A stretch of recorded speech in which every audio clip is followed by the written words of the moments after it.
Great. Well, we might get started. Hi, everyone, and thank you for joining us today for what I hope and I am sure will be an insightful session. A few housekeeping points before we start. This webinar is being recorded.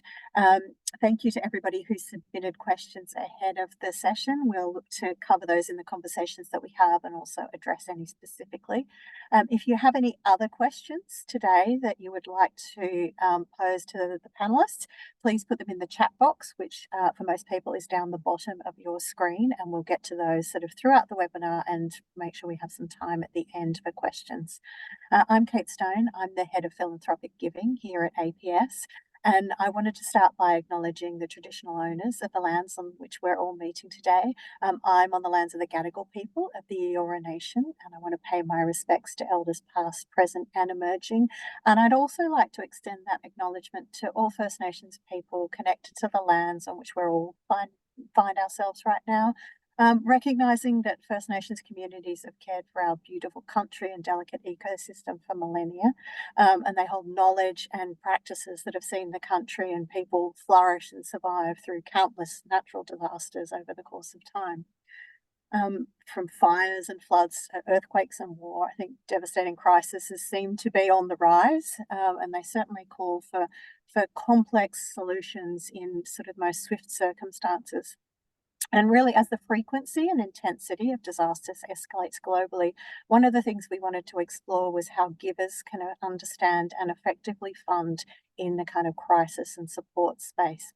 So to help me unpack some of the complexities and the opportunities in this space, I'm really privileged to be joined by two fantastic individuals. Natalie Egleton is the Chief Executive Officer of the Foundation for Rural and Regional Renewal, and Natalie has a real passion for facilitating effective and enduring responses to the issues facing rural communities, particularly here in Australia.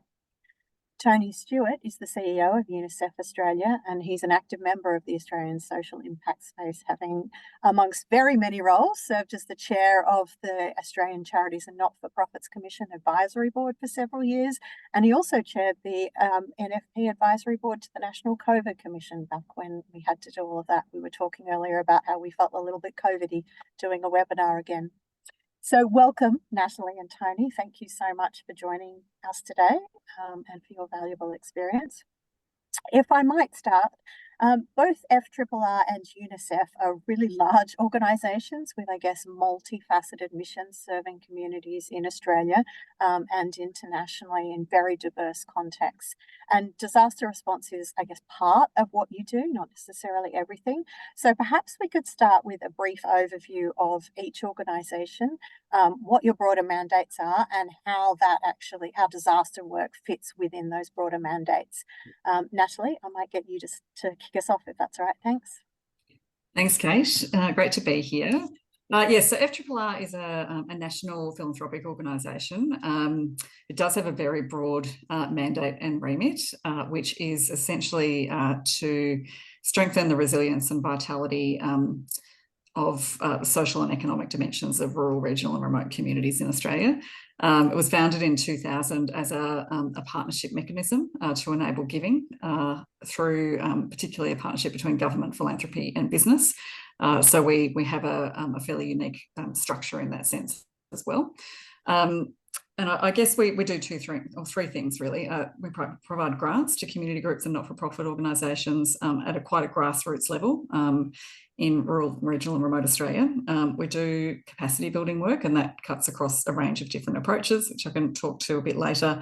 And we also produce insights from community perspectives about the issues, opportunities and trends that are being experienced in communities, and use those insights to support policy making, giving, and particularly community thinking and coordination as well. I guess strategically, we're in the middle of a 5-year strategy at the moment, and we have 4 portfolio areas, and they are really connected and codependent. And they start with people, so investing in the capability and capacity of people in communities to lead, to strategise, to invest in their next generation, and to invest in their capability at an organisational and institutional level as well.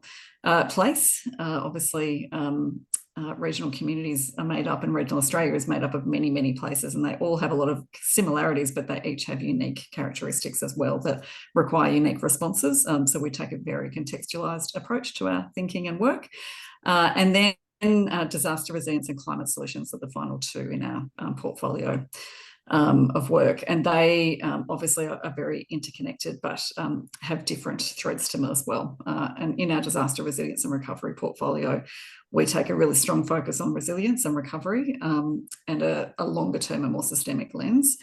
And that's, I guess, we see that work as a contextual factor that regional communities experience. So it actually cuts across all of our work. And many of our place-based initiatives and many of our people investment initiatives are being delivered in the context of disasters. And some have started and then have had disasters affect those communities and have pivoted towards a disaster lens. So for us, it is a layer and a lens through which we work quite deeply, and because of the risk profile of regional communities and the degree to which they are affected by disasters, it's a pretty massive part of our work. It's a good 60% of our work. Yeah. Fantastic. Yeah. Thanks, Natalie. Let's come back and explore, I guess, the impacts on regional communities, particularly in that resilience and recovery space. Tony, I might get you to do the same, if you don't mind. Introduce yourself and UNICEF and talk to us about the mandate of UNICEF and how disaster fits into that. Well, thanks, everybody, and thanks for having this webinar. It's great to be doing it again. Emergencies are part of our DNA. And if you think of UNICEF, the E is for emergency, United Nations Children's Emergency Fund. We have really got three pillars in which we operate. The first is child rights. It's speaking up through and on behalf of children under the Convention of the Rights of the Child, and where we see violations of those, wherever they are, we speak out. The second is our longer-term development work, where we work with the local partners on the ground and are often a bridge between foreign governments and local partners on development work around, well, vaccines, for example. We're the largest vaccinator in the world, vaccinate over half the world's children in any year, through to education, adolescence programs, nutrition, health. But the third pillar is the humanitarian pillar, which is really about disasters and emergencies. Both preparedness during the disaster and emergency, the response and the recovery, but also then moving across to our development team, which is ensuring that there are long-term recovery programs. UNICEF Australia is part of UNICEF, but we are also part of Australia. Our model is the only UN agency which really has a network of registered charities in most of the highly industrialized countries like Australia, the UK, Europe. So we have an Australian board. We represent UNICEF, but we look at everything we do through the eyes of both UNICEF and Australia. So we've been very focused on when there's an emergency in Australia, ensuring, for example, that children are naturally one of the groups impacted by emergencies. And it would probably come as no surprise to you to know that not one emergency plan in Australia at a state or national level has ever thought of having children as a stakeholder in an emergency. We can talk a bit more about that later, but they can often be forgotten when it comes to an emergency. Yeah, that's great. Thank you, Tony.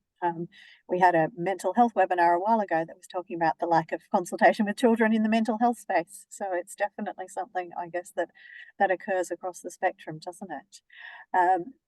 Let's chat about that as well in a bit. Natalie, I think you mentioned obviously talking about resilience and recovery, and rural communities are, I think it's fair to say, disproportionately affected by climate disasters in Australia, especially bushfires and floods and droughts.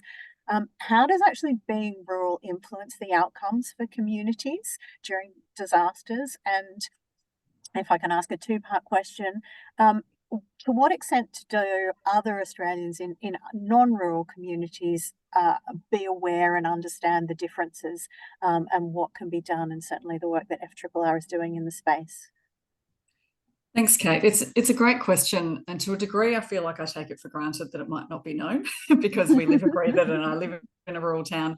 But when I come to the cities, and I was in Canberra when the 2019 fires were happening, and it was really acutely noticeable then the degree that we needed to build understanding of what was going on for those. So it's a really good question, and I think exposure does help to bridge those divides somewhat, but at the end of the day, there are some quite distinct features of rurality that play out that are really hard to understand unless you actually experience it to a degree, or you've got a like experience perhaps in another context.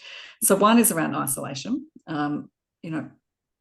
Rural communities, even those on coastal fringes or even those on peri-urban, there's a degree of isolation that is geographic and social. And that's coupled with a distance factor, as well as a population size factor. So we have smaller population sizes. The profile of the population tends to be different. We've often got an older population, or we've got either end of the spectrum populations and a hollowing in the middle. So you've got a different kind of set of people in those communities as well, and a different set of skills and capabilities. Smaller populations also usually mean that you've got a lower level of embedded service access. And so things like health services, transport linkages, the things that we might take for granted in urban centres are often either not there and you have to travel for them, or they are very fly in, fly out, or periodic and episodic in terms of specialists in particular. So if we think about some of the health conditions that we experience, often if you're in a rural area, you will need to travel to get that, or have good internet connectivity so that you can get telehealth, which is another issue in terms of digital connectivity and inclusion. So there are some, there are structural barriers and structural disadvantage in terms of services. And then with the population and the profile of the community, there's often a lower capacity to fundraise and a lower capacity to actually attract resourcing, and a lower level of competition or competitive advantage to be able to access the grants, and particularly government grants and some of the bigger pieces that come on the market. And a lot of these communities just don't have the size and the scale to compete, or necessarily the proposition that's going to match up to the metrics that are being assessed. And then you kind of have a reliance on volunteerism because of those other structural issues. You've got people who, and it's one of the absolute strengths and beauties of small places, but it's also one of the pressures. And we've been noticing and seeing through all of our work, particularly since those fires and the pandemic, that the number of volunteers is reducing. And I think there's wide-ranging data on this now. What that means in rural towns is that you've got a critical issue of people potentially not being able to access core quality of life services. And that comes along to things like emergency services. A lot of our fire brigades, our SESs, et cetera, volunteer manned and womaned. And so we've got this sort of challenge around, well, how do we resource these communities that don't have the scale to necessarily compete for the resourcing and investment that they need? And how do we support transitions and understand what the profile of the community has the potential to do and where support is needed to fill some of those gaps? So there's some of the conditions that I think, we kind of see the acuteness of it when a disaster happens or when a crisis emerges. We saw it through the drought as well, in terms of the way the economies were affected and people's mental health and wellbeing and children's access to services. UNICEF did some brilliant work during that time, I recall. So I think it's hard to be aware of those things until they're in your face to a degree. And I don't know, part of our work is to try to build that bridge and try to celebrate the great things that are happening and profile the stories of what communities are doing. Yeah, fantastic. Thanks, Natalie.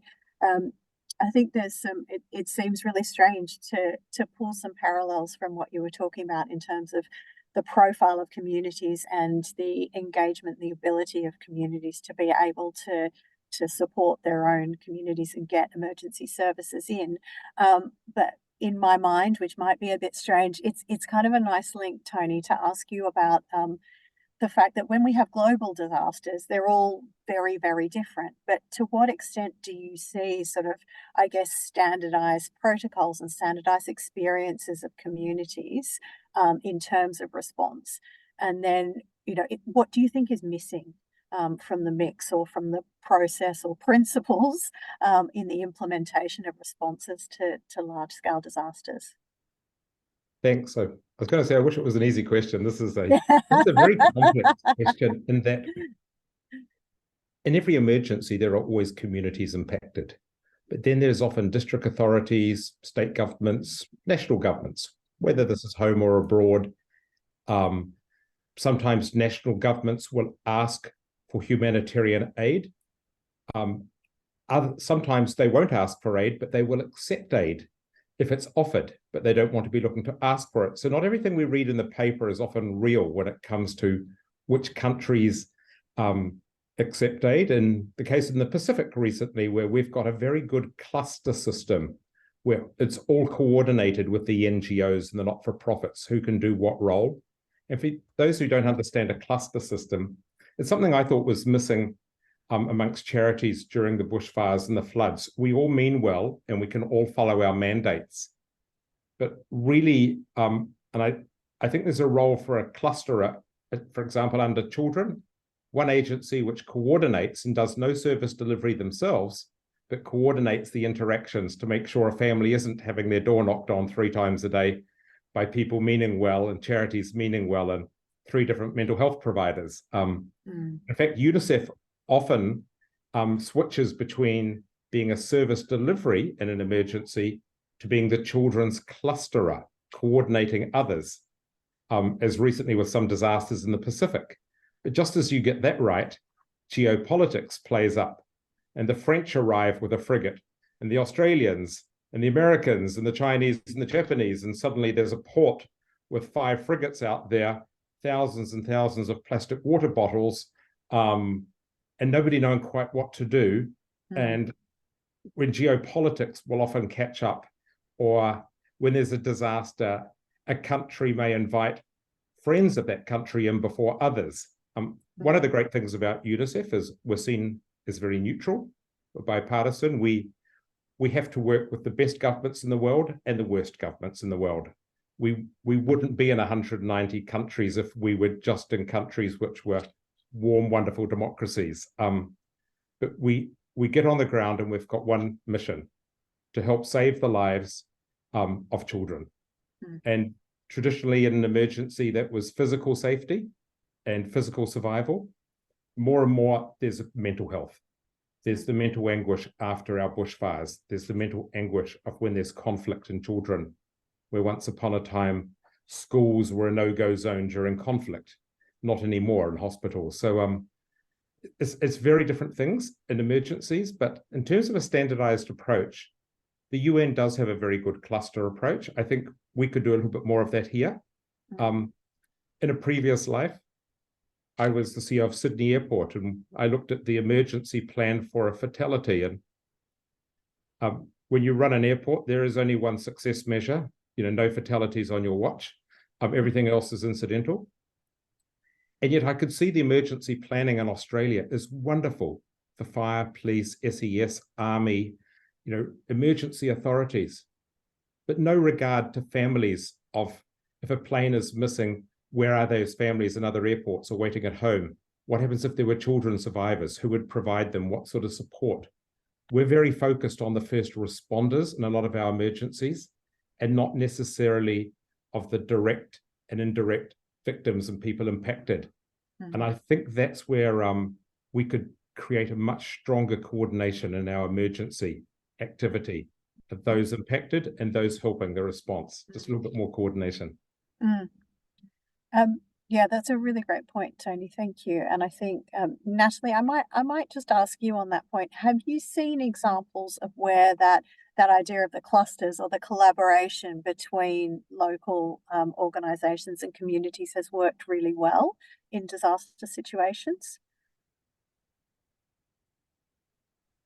Yes, I would agree with Tony in how important it is, and we've definitely funded quite a few communities to invest in that capability in their regions. I think there's probably a few layers, and it's not dissimilar to Tony's description of the Pacific, where the local community and the local region organisation level will work really hard on their local plans, and they will be airtight in their coordination. They know who is doing what, they know what the evacuation plans are, they know where the water is, they know who is able to transport older people from nursing homes. You know, there's a great level of coordination at that local level, and we fund a lot of communities to do that planning with their local council and with all the local agencies.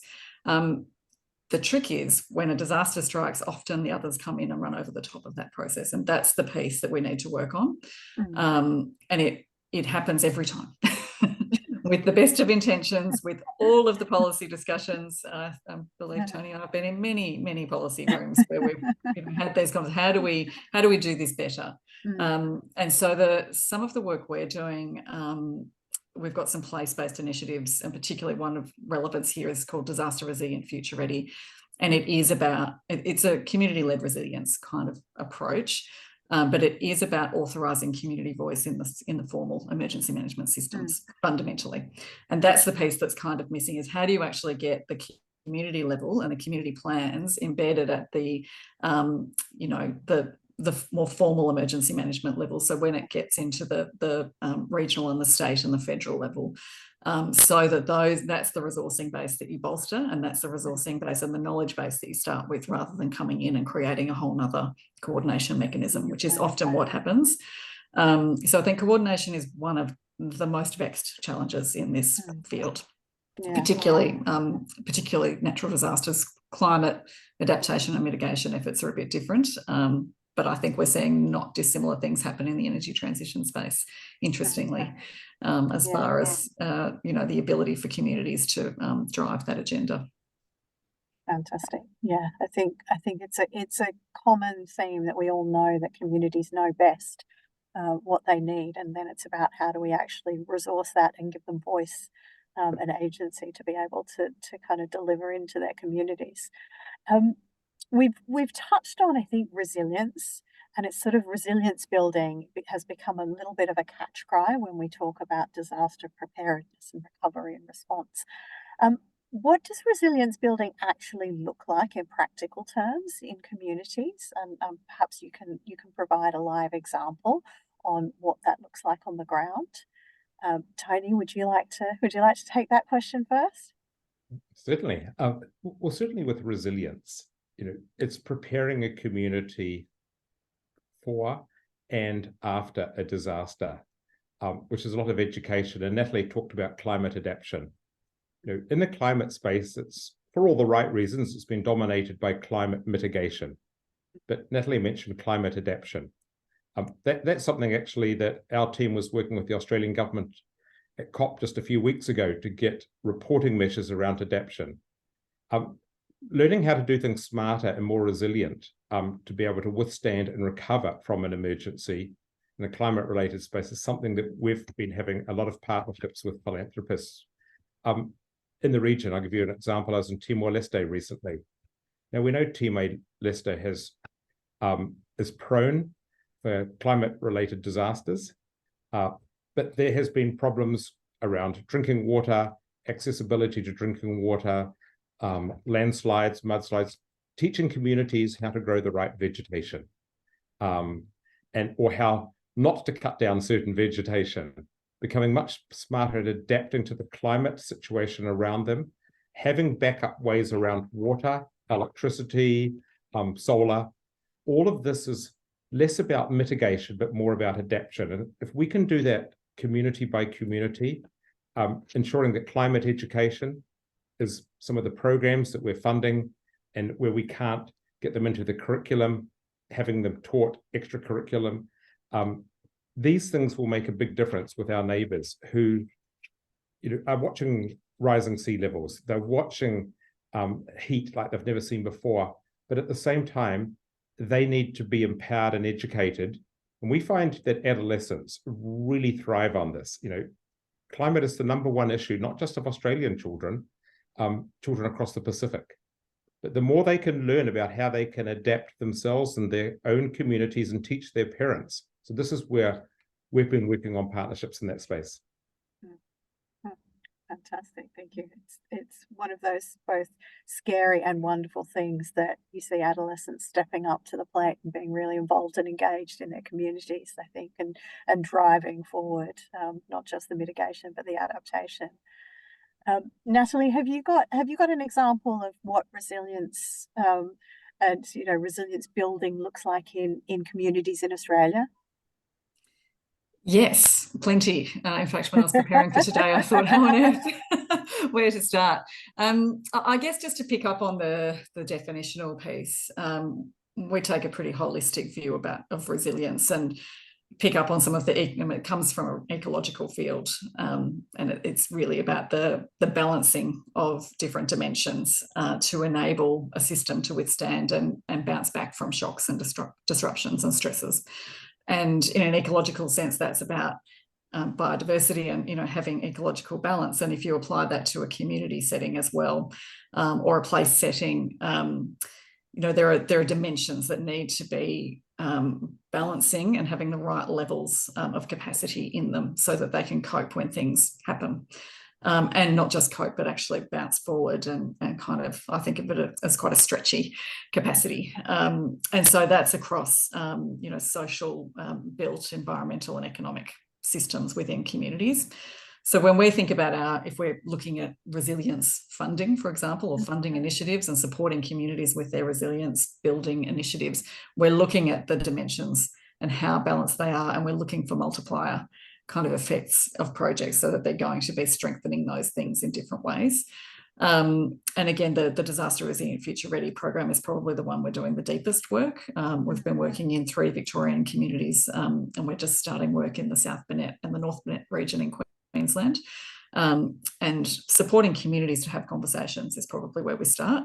And the starting place is often about building social capital, and social capital is about those networks and the strength of the connections and bonds within communities, the ability to pull in resources as you need, identify and pull in different resources that might not be within your immediate network, for example, sharing knowledge and information, strengthening wellbeing, understanding what vulnerability looks like and who in communities needs help when and in what ways. So there's initiatives that can be that we support to help communities with those, and sometimes they're really simple, and in fact often they are really simple. It can be community events that helps to bring First Nations people together, the next generation of young people together and older people together, and that might be around a barbecue where they try to understand what their disaster risk looks like and how they would respond if something happened. As an example, arts and culture is a hugely successful mechanism for supporting communities to think about their strengths and their assets and where they might need to focus on vulnerability, because it's a conversation starter and it enables people to talk about things that are hard to talk about, because disasters and crises do, they highlight where our vulnerabilities are quite often, and that can be hard to talk about. So we need mechanisms that are pretty simple for people to engage with. And what I would also just finally say about that is the activity is often a resilience building piece in its own. Like there's not an end destination of being resilient. It's a constantly evolving, living, breathing state that we're always needing to invest in. And it's kind of like you've got different levels of capital and we need to be investing in them all the time. Yeah.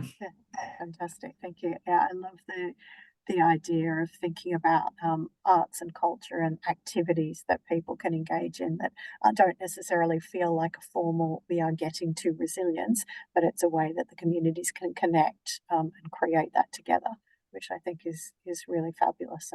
And certainly, Tony, I think it would be fair to say that, not necessarily arts and culture, but that applies to all of the communities that we're working in all around the Pacific and around the world, is that building that connection through shared activities is one of the great ways to build resilience within a community.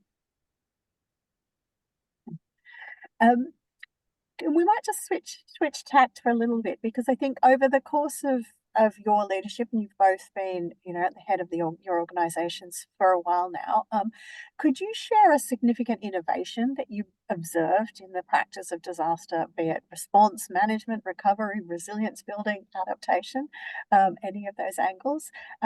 Just in terms of, what are you seeing, and what's been something that's really created something, something interesting and different that you think is going to make a significant impact moving forward? Tony, would you like to answer that one first? If you like, I'll kick off. Yeah. Well, firstly, I was new to the humanitarian space when I joined UNICEF. You have been a supporter for various charities, and you've often wondered, well, what's at the other end when you're funding in an emergency? When I did go out to the Sudan during an emergency, I was in awe of our French colleagues who had invented a very simple, almost a peanut bar called a plumpy nut bar, which saves the lives of malnourished young children in an emergency situation. Mm. And it's got all the right vitamins and minerals to literally save a life. And to see a 6-month-old chewing on one of those, knowing that that wouldn't have happened. And I think, so food technology can make a huge impact around emergency. But if you fast forward, often when there's an emergency, there's two things going on. There's a call for funds. And Australians are very generous when it comes to emergencies, home and abroad. We're a great nation for that. But then there's a lot of people who will say, well, we want to see us making a difference or something which is specific. We've been very keen with our colleagues, and one of the great things about UNICEF, if there's a donor or a funder, UNICEF is very agile to new things. So for example, during COVID, we were talking about earlier, a lot of the Indian diaspora community in Australia said, Tony, we want to help in India, but we don't want to just have funds to UNICEF in India. We want something that we can tell our families. Spoke to our colleagues in India, talking on the community. They said, well, look, we need oxygenators in rural hospitals now. We called them oxygenators in a box, oxygen in a box, and they were worth a certain sum of value. And suddenly communities, the tech community were literally raising funds for, and we were getting these to regional hospitals, and they could see that line of sight. That wouldn't have happened, perhaps, because traditionally it would be about some of the normal food, water, shelter situations like that. Smarter ways of doing things, I think, in terms of innovation. We've now, after the bushfires and the floods, we bring together children impacted by a disaster in Australia and ask them what they would do differently. We've asked ministers to come and listen. You want an honest, no-holds-barred opinion about what could have been better before, during, and after an emergency. Children have heard their parents. They've seen and witnessed things. Just having those round tables, it's not innovation, but it's something which wasn't happening in the past. So I say to the team, innovation doesn't have to be a new product. It can often just be a smarter way of doing something. And a lot of our focus now is on climate resilient indexes. Looking across Australia and across the world, what is the climate resilient index in those communities, showing young people how to be involved in those indexes.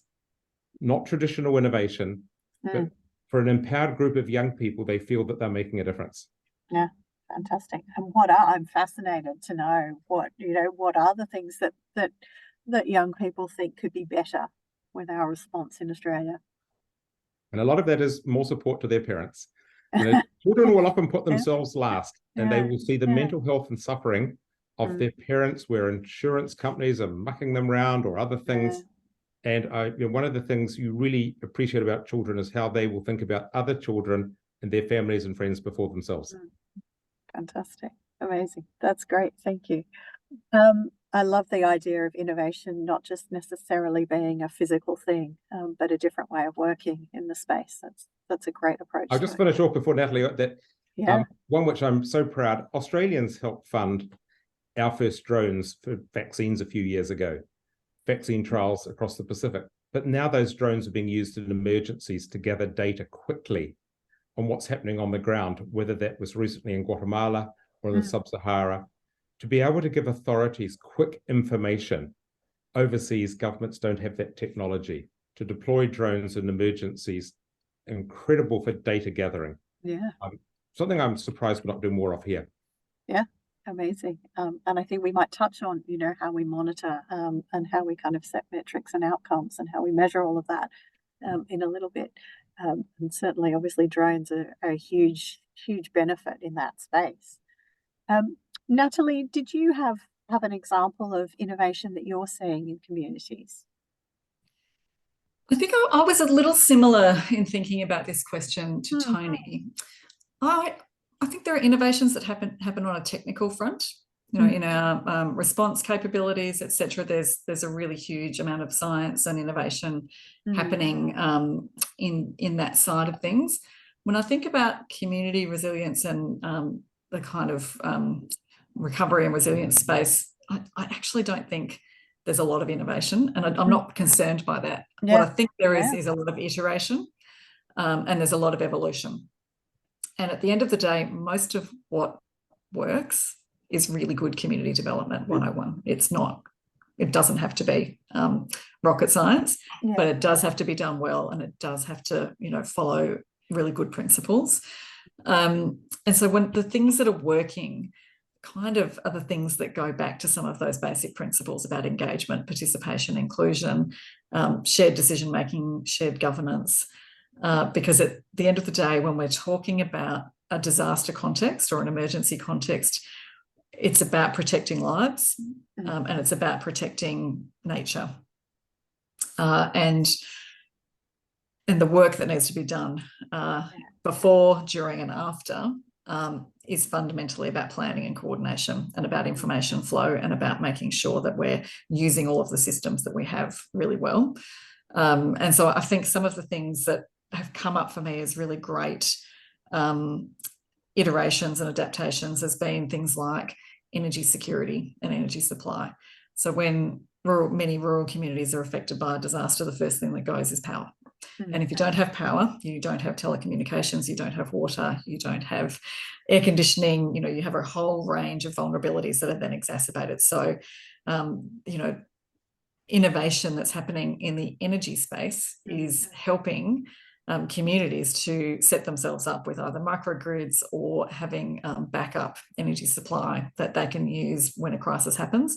But they can also use those for other events and activities as well. So they can use it anytime, but they know when a crisis happens, they can actually keep power on, they can keep people cool, they can keep water running, they can get, all of the backup infrastructure happening so that people can stay well and safe. And it's that kind of thing that I think, how do we borrow from where innovation's happening and bring it into community development and community readiness approaches? And local councils are right onto all of this, and there's tons of examples. The other one, just picking up on some of Tony's comments, is engaging the next generation is critical. We're at a point now where our baby boomers are aging. They're the ones that are typically holding a lot of the formal and informal roles. And then we've got the people in the middle who have got their kids and their children or their carers, and they've got a whole range of responsibilities. And then we've got our next generation of young adults coming through, and adolescents, and even younger. And we've supported some beautiful projects. And one that came to mind, particularly as Tony was speaking, was an initiative we supported in the Hawkesbury region in New South Wales. And it was called Street Connect. And it was really a group of community members formed a committee essentially and started planning with the community how to be disaster ready. And that region is very, very prone to floods and fires, one of the highest risk regions in Australia, I think, and have been devastated in the last few years. What they came up with through their community conversations was that their young people were an amazing group of talent and knowledge, but also were a trusted source for the community. People wanted to sit down and talk to young people. They didn't want to talk to the emergency services people necessarily, but they were interested in talking to young people. And they essentially developed a really great initiative where young people went street by street and started talking to people and getting to know neighbours, understanding, if we don't see your bin out today, should we be worried? What are the signals for us to know if you're okay, or how do we communicate? Who do you have in your network that we should know about? And essentially created you know, a whole new conversation in the community driven by young people. They created videos and they linked people together. And not long after they'd done that project, they were affected by floods, and those networks kicked in. They knew things about the community they didn't know before. Yeah. So I think that kind of generational leadership is really important for us to invest in. Yeah, amazing. I love that. That's so cool, isn't it? And they're still going, and they got another really big government grant after that. And I think they're kind of just building and iterating again. Yeah. Yeah, it'd be a fantastic initiative and to roll it in every community. I'd like it in mine. Yeah. It'd be amazing. I think one of the, you know, and you both, Tony, particularly, you mentioned the generosity of Australians in donating when there's crises and in times of disasters. One of the unintended consequences is that sometimes people give the wrong things at the wrong time or in the wrong way. And, you know, often it will spill out into the press and into the media. What's your experience of this, and how as givers do we gauge sort of what to give and when and how? Natalie, I might ask you to take that one first. Thanks, Kate. Yes, it is probably the other vexed challenge in this space. If coordination is one, it plays out in a big way in donations, particularly of goods. You know, I remember when the 2009 Victorian bushfires happened. I lived in a community very, very close to the epicentre of those bushfires. And the first thing I thought to do was donate some clothes from my wardrobe. You know, that's just our natural. That was before I worked in this space. That was what everybody did, because we thought these people have suddenly got nothing. How on earth are they going to, you know, get by? Now I know that is the very last thing that was needed. And I don't think I ended up donating because I think I was given some information early on about what was actually helpful. But that has stuck with me because I remember and I empathise. And it's really important that we don't criticise that sense of generosity, but that we try to shift the understanding of what's helpful. And that desire to help is so strong when others, you know, when our fellow people are experiencing hardship. So I think you know, the things that we've heard about are pallet loads of nappies being delivered to a town that is mostly full of older people, you know, and then they don't know what to do with them. And then a volunteer group has to store them somewhere and figure out what else to do with them. And they still don't have the things they actually need. But if things they actually need arrive, they don't have anywhere to put them anymore because they've got this other stuff that they have to try and coordinate. So there's practical things that really stop communities from being able to focus on what they need. That's the consequence. And we hear about, lots of baby formula arriving in towns where there are no babies, things like that. It's, you know, there's a really, really critical issue here in terms of the risk that is added and the vulnerability and stress that's added to communities. My advice is there are amazing organisations that exist to help people guide their giving. You know, we've got Give It, we've got Good 360, all these organisations that this is their expertise, it's their bread and butter. So we always recommend that people go to those organisations and they'll do the triaging, they'll liaise with the emergency organisations, and there are others beyond those organisations as well, obviously. And, you know, for people that don't have a lot of money, I think that's where it can be difficult if they hear the message, donate money, not goods. You know, $1, $2, actually, it all helps. It's all generosity is good generosity. And I think the other piece that I would add is patience, because the desire to get everything to a community immediately is also challenging because there's only so much that they can actually take on and absorb, and the recovery is going to take years. Many, many different things will emerge that they need, and different types of goods will be needed at different times, and different types of input, like whether it's volunteerism. That's the other piece that I think people have the urge to go and help physically by helping with a cleanup, etc. And sometimes that's useful, but only when it's through a coordination of, you know, authorised organisations. And I think we still remember the Mud Army kind of issue in Brisbane, where people's valuable possessions were being thrown away by well-meaning volunteers who just didn't know and thought everything was to go.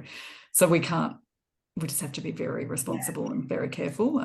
But yes, the stories are abundant, and it does happen every disaster. I don't know if it's going down at all or decreasing, but it's certainly the messaging's getting stronger. I think the government's playing a more active role in messaging what's needed at the right time. That was probably absent for a fair while.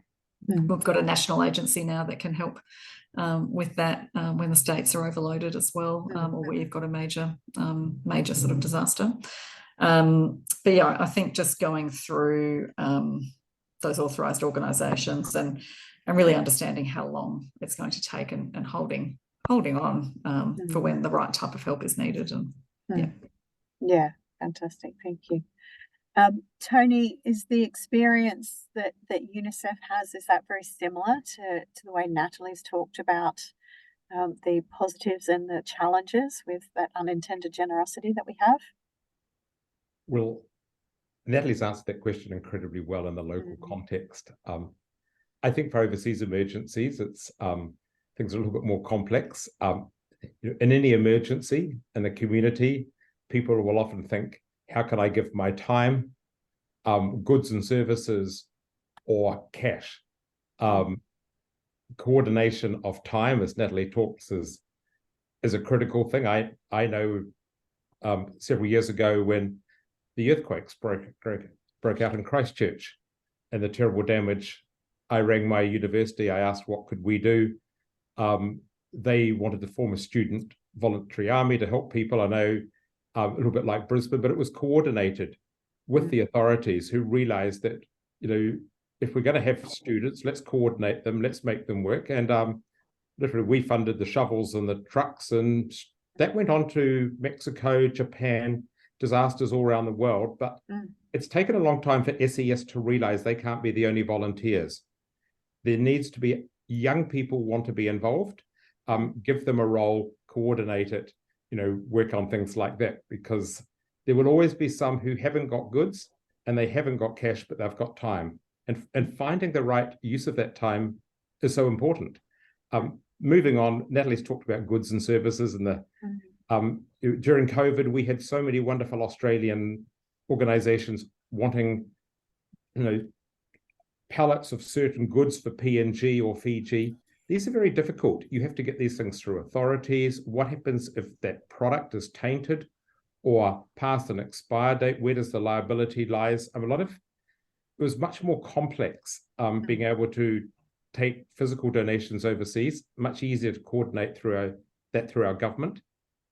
When it comes to cash is a very interesting thing, because that's some people quite rightly want to know, where is that cash going?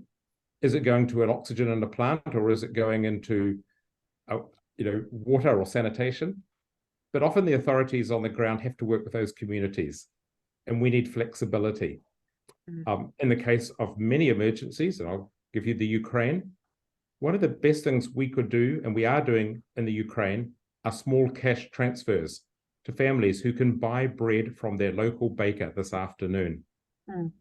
That wouldn't happen without the generosity of supporters around the world, and that's happening right across Africa and the Middle East. But one of the greatest things in emergency is to keep that baker going, who could be making a fire. But if someone hasn't got that $1, and those group of young children, selling lemonade this Saturday for the Ukraine, or whether it's for Gaza or somewhere else, it all counts. It all makes a difference, because that could be the difference between a family not having a cash transfer for bread this weekend or someone else. So I love our large philanthropists, but I also love to think that we can never lose touch of those families. And if that means it's my mother at 92 knitting, as long as I can explain to mum where that knitting needs to go to and it's coordinated, then we never want to ask her colleagues not to stop knitting. So it's about knowing where to send a good and where to send cash. Yeah, thank you. And I think it obviously harks back to one of the running themes that we've had about that coordination and the collaboration being so important, and that's what drives success in the space, alongside the generosity of communities and individuals. I might ask one more question before we throw it open to any questions from the audience, and that is, potentially one of the big questions, but how can givers and how can philanthropy essentially insert itself into the disaster space when it is so complex?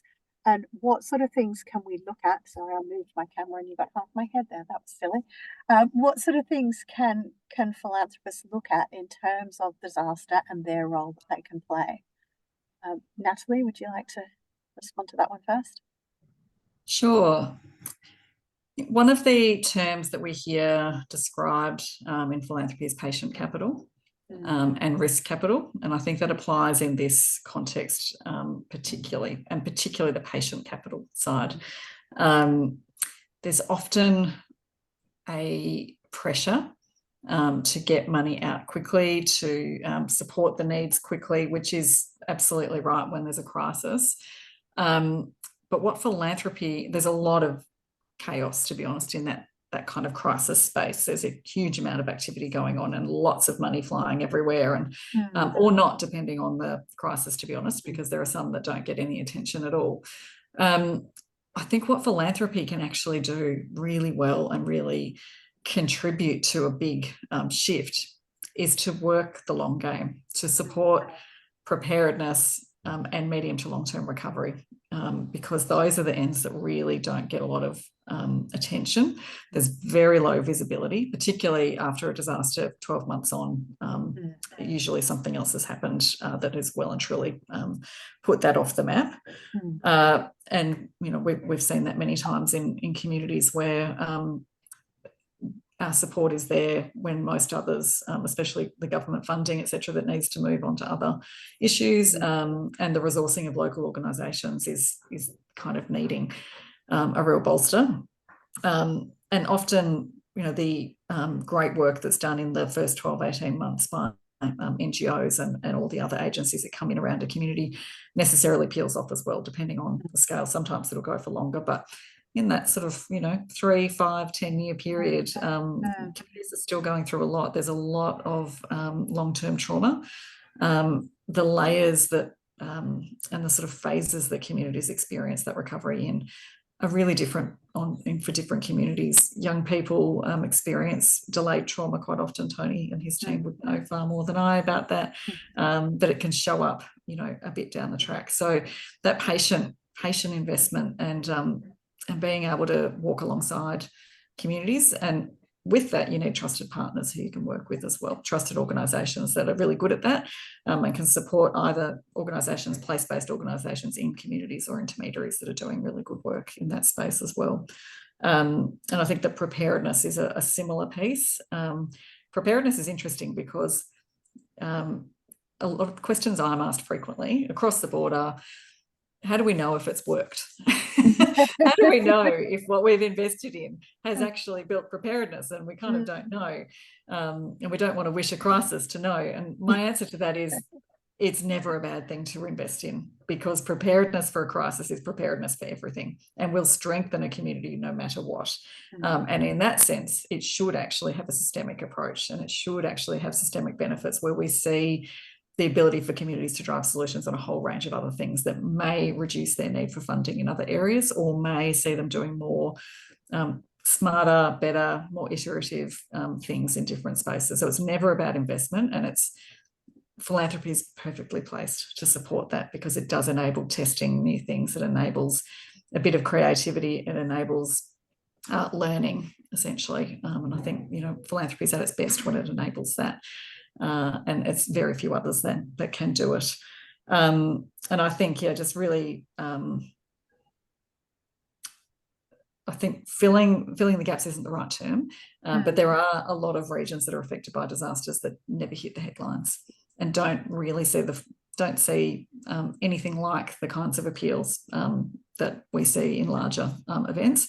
And so for philanthropy to have a bit of an eye on those sort of layer of inequity that can occur is also really important, because they will often miss out in many ways. Fantastic. Thank you, Natalie. There's so much to unpack in that. And I'm making notes as we talk as well. I love the use of the term patient capital, particularly when it comes to this space. Tony, from your experience, is there anything you'd like to add to Natalie's wonderful understanding of where philanthropy can make a difference? Natalie's a hard act to follow, and I particularly but the piece about philanthropy's role and understanding, it's not just about the response. When I was with the ACNC, you know, the government called for an investigation of large charities. I remember Red Cross was criticised that it hadn't spent all of its donations on the response, trying to explain to the government that you need to be involved in the recovery too, and the public. And indeed, when there was that review done, the commissioner of the ACNC was quite surprised to understand the role that a humanitarian organization does during the initial response, further down the track in the recovery, and understanding that you can't have all those funds go out the door on day one.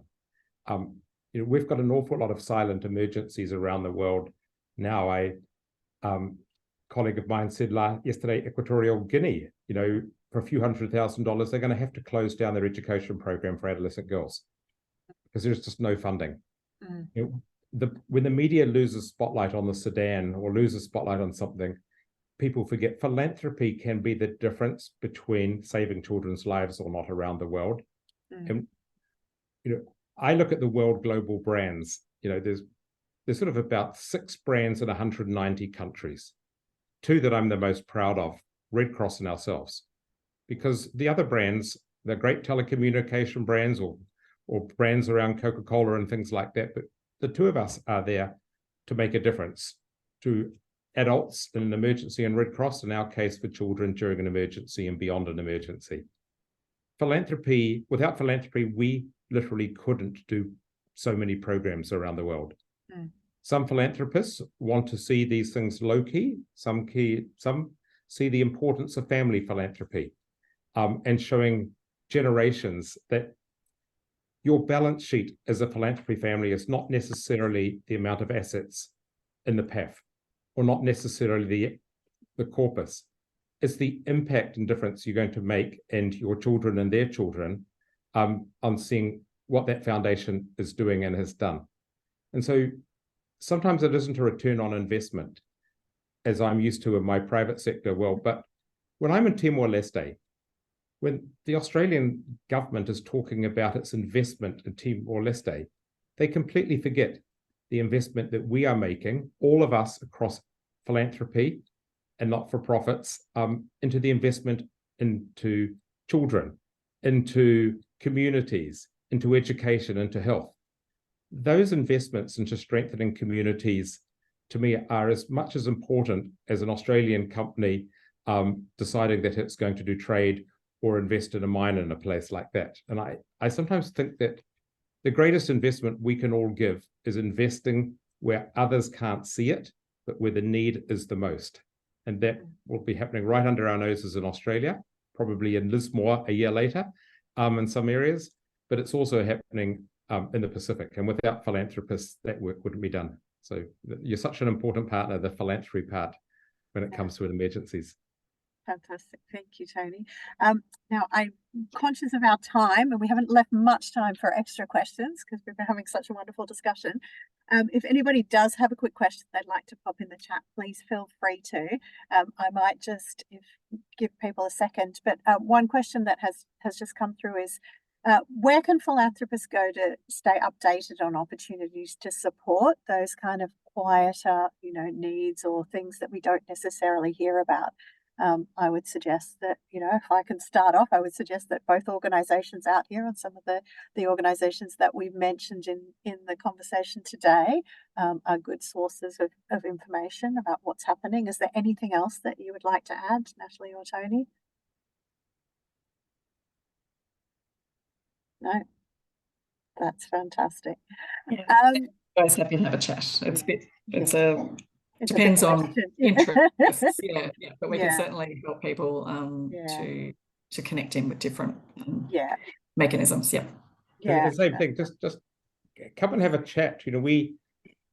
We understand that many proposals never get up, and people, you have choices in everything you purchase in the weekend. Have choice. Look, if you're interested in adolescents' mental health, have a look at 2 or 3 things in Australia, but have a look at 2 or 3 things abroad.